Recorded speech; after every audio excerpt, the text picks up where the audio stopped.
caution braking, turn open hairpin right, don't cut. 80.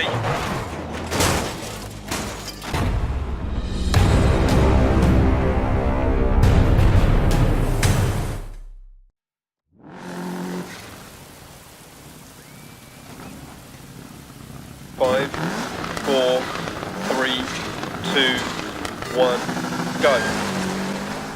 Hello and welcome back to the channel. Today I wanted to talk about Dirt Rally 2. Now before I start receiving complaints, I do just want to say that the video footage that you're watching is from the original Dirt Rally. I haven't actually been lucky enough to get my hands on the new game yet, but next month I certainly will. The Colin McRae series, right up to the more recent Dirt titles, has been a massive part of my gaming history. Codemasters have always known how to make the best racing games, and with these titles they never disappoint. After really enjoying Dirt 2 and 3 for its perfect mix of fun arcade action and awesome handling, it was a surprise when Dirt Rally released with a much more serious take on the sport. It wasn't easy to get into, and the fact that many describe it as the Dark Souls of driving games should go some way to explain just how hard it actually is. I struggled to start with, as I'm sure many of you did too. I also know a lot of people that just couldn't get on with it and gave up straight away. But I found the difficulty just made it so much more rewarding when you finally did get it right. That perfect hairpin, landing a top speed jump, or just not ploughing into the spectators, all things that take practice, but it's well worth your time and patience. The game had a solid multiplayer element, and it was always great to see where you came after an event compared to the rest of the world, and sometimes annoying. When you thought you had a perfect run, there was no way you could have squeezed any extra milliseconds out, only to find you weren't even in the top 10%. But now it's been such a long time since it came out, I hadn't picked up Dirt Rally in a long time. I have however been following the Dirt Rally 2 YouTube channel and keeping an eye on developments for a little while now, and as the release is creeping up fast, I figured I would go back and have another go. Apparently, it would seem I am rubbish at it now, so I need to learn all over again and get better before number 2 arrives. The other reason I've come back to it is that I was very lucky to get PSVR at Christmas and really wanted to try this out with it. I'm sure this will divide some of you, but I'm absolutely loving VR since I got it, and Dirt Rally works really well.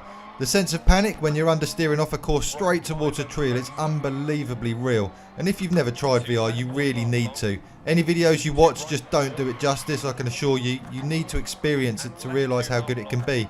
There's video footage up now of me playing this game in VR, and it just looks flat. When you're actually in it, it's so 3D, it just feels like you're there. It's just a wonderful experience. But anyway, I'm waffling on. The reason for this video is actually Dirt Rally 2, and it's looking really good. The visuals have been overhauled, which is great because the first one was never the best looking game, to be honest. But go and check it out for yourself after this video. It's looking a lot more polished. Every facet looks like it's been improved in some way. The locations look incredible, with new ones added this time round as well. Argentina sees you racing through stunning rock formations with beautiful views, but just don't take your eyes off the road though, because you will be smashing into a rock pretty quickly. The vehicle models this time round look even better than they did before, and the developers have confirmed that tyre wear and vehicle wear are now included to add even more challenge to the game.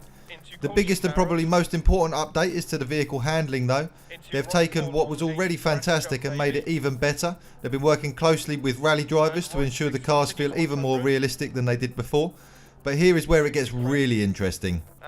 Track deformation.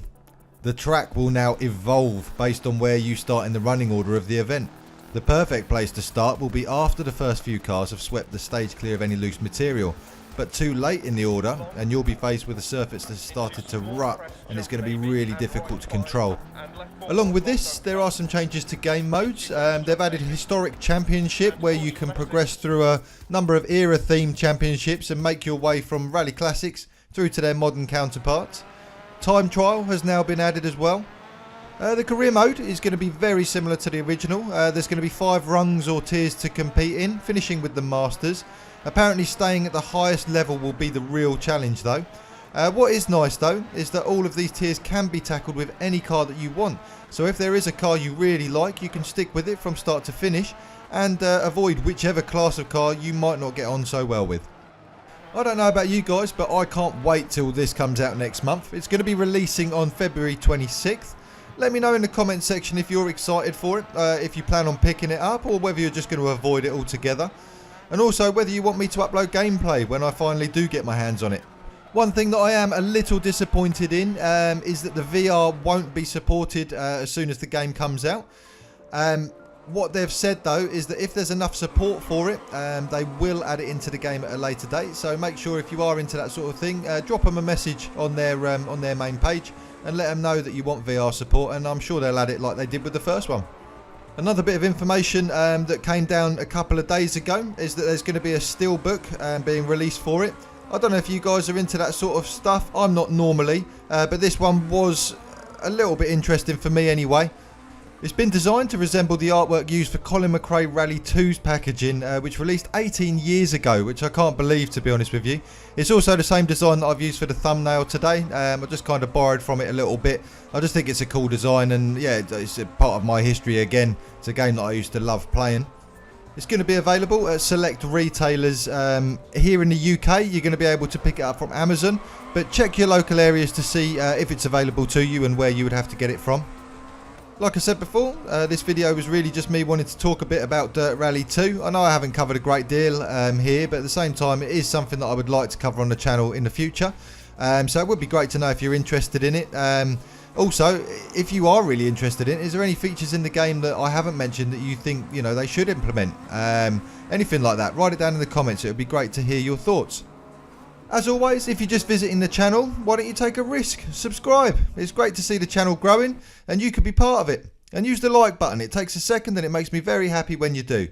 Thanks for stopping by, and I'll see you on the next one.